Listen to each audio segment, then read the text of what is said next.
So today I want to talk to you about some things that I wish I had done different and some common mistakes that I see with AIC. Keep in mind, we started in 2020, so this was brand new technology. Like nobody knew what they were doing. So I just wish I would have known that and added those first. I don't think it messed us up, but I would have just not done that because whenever we did break down words, like that matters. Like that probably is one of her most important things to her.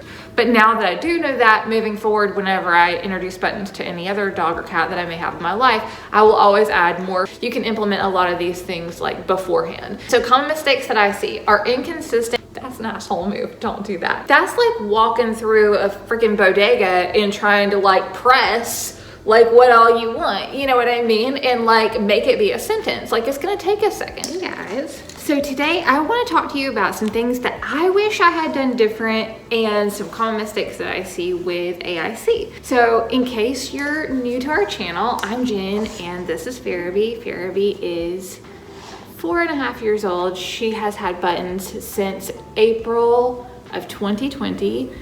And at the time of recording, this is February of 2024. So we're almost at 4 years in. So I just feel like I have some pretty good insight on things that I wish I had done different. Nothing I really regret, but just a few things I wish I'd done different. And then common mistakes that I see people making that I can just help you to avoid. The first thing that I wish I would have done different, keep in mind, we started in 2020, so this was brand new technology. Like nobody knew what they were doing. But the first thing that I wish I would have done is just started with individual words instead of phrases on buttons, which obviously now I think most people do start with just words, right? But at the time, this was so new, like I don't think there was any educational information out there. There was like no way you would even know what you were doing. I had put phrases because I was like, oh, she hears phrases, so that would make sense. And I think it did make sense. I don't think it hurt her. I don't think it messed us up, but I would have just not done that because whenever we did break down words, then I had to break those words down. And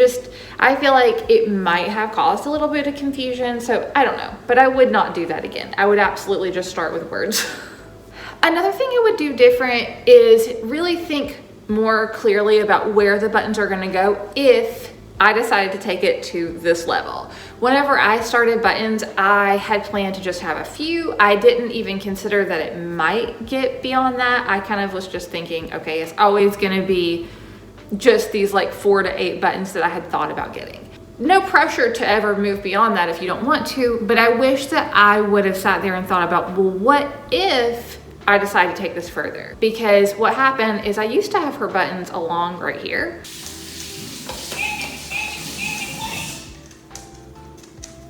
Oh, you need to play? We don't really use that door a lot. It's a storage closet, so no big deal. But once again, whenever we started outgrowing that space, because there's not very much room, then we had to move over here. And I just feel like with the movement, for Farabee, some dogs are different. Some dogs don't care if their stuff moves as much. But I think for Farabee, the movement of things, like she would get upset and stand where her buttons are supposed to go and like bark in protest. So it does mean a lot to her. So I think if I had known that, then I would have just started them maybe over here, you know, kind of in the middle where we could work out. So that's the first thing as far as like planning. The other thing is I wish that I had known, there was Fitzgerald Key, but we didn't know about it. You know what I mean? Like it wasn't in the AIC community yet. But I wish I would have just thought about how much space it could potentially take up. And then also thought about whenever I was putting words down, like where it would make sense to build from those sections, if that makes sense. So for example, outside, let's say that outside was the very center button, which is great, but then if I put something else directly next to it and something else directly next to it and then play over here, now we have actions spread up. You know what I mean? Where I wish I would have been more thoughtful in putting things kind of in the right group from the get-go, but I didn't know about that. A lot of the mistakes that I made are just things that we just truly didn't even know to look for, like as an AIC community in general. So a lot of this is just like, we just didn't know, like nobody knew, nobody was talking about it. So I also wish I would have added more food container options first, because I realized that's something that means a lot to her, and I just wish I would have added that quicker. I think we had buttons for like a year before I added a puzzle button. And now that she has a snoot button, topple, lick mat, puzzle. I think that's all the food containers that she has a button for. I see how much that means to her now. Like, it means a lot for her to have a choice in where her, like, what kind of food container she gets. And I wish that I had added those buttons sooner. I didn't know it mattered to her so much, but now that I have buttons and I know those are things that she uses a lot, like, that matters. Like, that probably is one of her most important things to her, is that her food is in a certain type of container. So I just wish I would have known that and added those first. But now that I do know that, moving forward, whenever I introduce buttons to any other dog or cat that I may have in my life, I will always add more food container options first. Quicker, I guess, maybe not day one, but you know what I mean, quicker, because it means so much to them. And it's a super easy way to enrich their life just by saying, oh, you want a puzzle instead of a bowl? Sure. Like, it literally takes 2 seconds. I mean, to make it. Now, I say it takes 2 seconds. Therapy requires that I puzzle with her, so it kind of doesn't necessarily take 2 seconds for us. But I mean, as far as like the action of putting it in that versus a bowl is like not a big deal. So that. The other thing I wish I would have done quicker is just add more outdoor location and activity buttons. I think we started out and had walk as one of our first buttons, but I wish I would have added like sniffy, porch, just outside in general, park, stuff like that that I know that she really likes and that means a lot to her. Because it would have just been a really easy way to enrich her life, and I didn't think to add those things. By the way, I don't regret adding any of the buttons that we did add at first. I just wish I would have added these things sooner rather than later, because some of these things it took like a year or two for me to even think to add. So I wish I would have done those quicker. It's also worth mentioning that I wrote a book.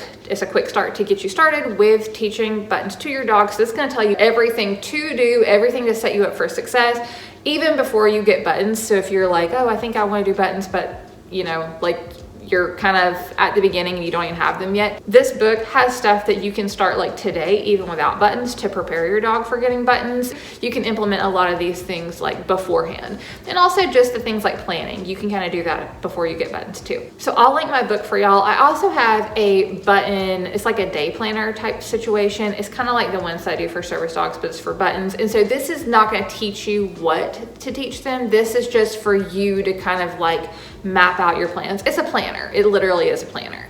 So I'll have both of those linked for you. But if you're brand new to buttons, I would definitely check out the button book, because that's going to be everything, in my opinion, that you need, obviously, since I wrote it. I'm telling you everything you need. I'm telling you everything you need. So common mistakes that I see are inconsistent button placement. So people will move them around. I see people who will just take the whole buttons up for different times of the day. They'll only put them down sometimes, or they'll put them like over here sometimes and over here sometimes, and then switch them. Like maybe you have 5 buttons and they'll not even have them in the same order again. Like they'll just put them down randomly. This is going to cause your dog a lot of confusion. I'm not saying that they cannot learn this way, but what I'm saying is it's going to be extremely frustrating. You can think about it like if every time you put your phone down, somebody's like rearranging all your apps on your phone. Can you still use it? Yes. Is it going to take you 1,400 hours to find what you're looking for whenever you have to scroll through however many apps you have to find the thing that somebody moved? You see what I'm saying? So while you can do that, and while, yeah, maybe they can find it and figure it out, it's kind of a dick move. So like, don't do that. Don't do that. And if you have to move your buttons sometimes because like you're moving or something, that's different. That's not what I'm talking about. I'm talking about straight up shuffling them. That's an asshole move. Don't do that, ever. Another thing that I see people do, and I am very guilty of this too, is ignoring context clues. A great example of this is Farabee apparently sometimes uses toys to reference color. It took me probably 6 months to figure this out. And I feel like a lot of people ignore context clues. And what I'm talking about, Farabee would say Dingbert, which Dingbert's blue, and then she would say another thing. And it was like, these things do not go together. Dingbert listened to music. That's the one that's burned into my head forever. And it's like, you want to have Dingbert and listen to music? Like, and she would get so upset. She'd be barking, and it's like, no, fool, I want this. And it's like, I do not understand. If I had just taken like a second and thought, our speaker is the same color as Dingbert. Dingbert listened to music was meaning that she wanted it on the speaker and not my shitty phone speaker. So context clues, like if you feel like there's something, even if you're like, this can't be right, there's no way that she's talking about this, ask them anyway and just see, because they might be. And you can tell if you get it right because they get real excited whenever you finally crack the code. You can just tell. It's like full body wiggles. For us anyway, it's like full body wiggles. You can just tell. You know your dog. You'll know, or your cat too. You'll know if you get it right. So definitely guess things that are outside the box that you think are like, are you serious? There's tons of examples of this.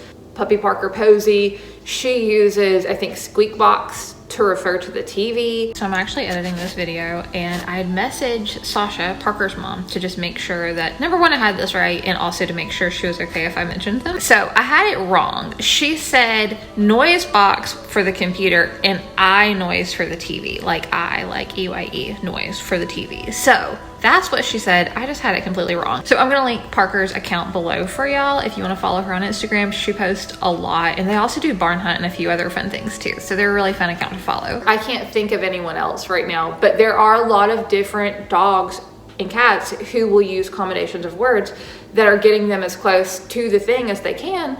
But it really does take us, the human, like figuring out, okay, what does this do? It is very common for those of us who do have friends who animals use buttons. A lot of times we will like bounce things off each other, be like, what is this? Like, they said this, what could this be? And sometimes people will have a better idea, or like give you an idea of just what else they could think it would be. And sometimes it'll help you lead to the right thing. So it took like the longest way around to tell you this, but basically, if you think your dog is trying to talk about something, ask them if it's that thing. And also think outside of the box, because they don't have all the words, and we have 108 words. There's so much stuff that she cannot say because we only have 108 words. There's a lot of stuff that your dog may be trying to figure out a way to tell you, or cat, by the way, and they don't have the words for it. So context clues, follow them around, see if they can show you. Don't forget to use things like body language. Don't forget to ask them to show you. Like, if you can tell they're trying to say something with their buttons and then you're not getting it, ask them to show you. Be like, show mama, show me, take me to it. They might, they may not, but they might lead you somewhere. So definitely don't forget that stuff. And once again, this kind of goes back to what I was just saying. Don't forget your dog uses body language. Your buttons are going to be a small percentage of your communication. You're still using mostly body language. Just because your dog has buttons, don't expect them to ask for every single thing on there. Still watch them for body language. Still listen to them. Don't demand they use buttons. But the ignoring body language thing, I feel like I see that where people will be like, well, they're not saying this, and like I'm waiting and I'm not giving them the thing because I know that's what they want and I want them to press. Don't do that. That's a little bit abusive, honestly. Even if you have the most proficient button user ever on the planet, body language is still going to account for a lot of what they're saying. A common mistake that I see, and something else I'm guilty of, is lack of patience between presses. What I mean by this is not that you're getting frustrated, but just that I'm very guilty of jumping in before she's had a chance to say something. So this can just be as simple as not adapting to your dog's pace. You have to think, whenever their buttons are like spread out on the floor like this, number one, they're using a different language, right? So it's a totally different language for them than their natural language that they just know. So they're having to process that and convert into another language, which if you're bilingual, then you know, depending on how much you use that second language or third language or whatever, you know that it takes you sometimes a second to like get back into that mode, and you might be slower at speaking that. You may have to have people speak to you slower in that second language, or maybe you respond slower. And it's the same thing with them. This is a second language for them. So number one, they might be slower in between presses because of trying to figure out the next thing, and they really are trying to think it through. It's just that they are trying to, you know, translate in their head, basically. The amount of space they have to go over, that's the other thing. Y'all, that's like, it's not a very big space for me. It's like 9.5, almost 10 feet long of buttons, but Fairby's 22 inches tall at her shoulders. That's like walking through a freaking bodega and trying to like press like what all you want, you know what I mean? And like make it be a sentence. Like, it's gonna take a second. Like, you gotta get over here and also remember what you're trying to say, and also remember where the button is. So patience is really, really important with this, and just making sure that you're attentive and there and listening, but also that maybe you're not trying to jump in, which is really, really hard. I'm a lot better with this now. Like, obviously, the longer we do this, the better I get at being patient, but it's very hard. So expecting too much too soon can also be a problem, depending on your learner. Some dogs don't ever want to have more than a single press, and that's okay. And I'm talking about a single press at once, not just one time ever, but just like some dogs are a one-word type of dude, and that's okay. Fairby's a one-word type of dude a lot, and that's okay. But there's also days where she'll say, you know, 5 or 6 words in a row, and it totally makes sense. It's a sentence, right? Or maybe it's a thought that she's sharing. But a lot of times it is one-word press. So have your expectations like realistic, that probably is going to be a lot of what you're getting. Also, it can take time for them to have multiple presses, multiple word presses. Like, that's not something, like I think I already said this, but Fairby doesn't do that all the time. I might get a couple sentences a day, maybe. Some days I don't get any, sometimes I get a lot, but some days I get like just a few words, especially if we're really busy. If we're gone a lot, she might only say like 2 things all day long. Like if we've been gone and done a whole lot and she's tired, she may only ask for like potty or puzzle, and that's it. And like, that's literally all. The other thing, don't forget to celebrate small successes. So if your dog even presses one single thing, have a party about it. It's a big deal. It's super special. Whenever they're first learning, it's a really big deal. So make sure that you're celebrating that. And also celebrate your dog even if they don't press, because this is a second language for them, and not everybody wants to be bilingual. So I think a lot of them do, but also if they don't want to, no worries. I'm gonna link a whole entire playlist for y'all of talking dog stuff. I'm gonna link my talking dog book and planner below for y'all. Thanks so much for hanging out. I hope this was helpful, and we'll see you soon.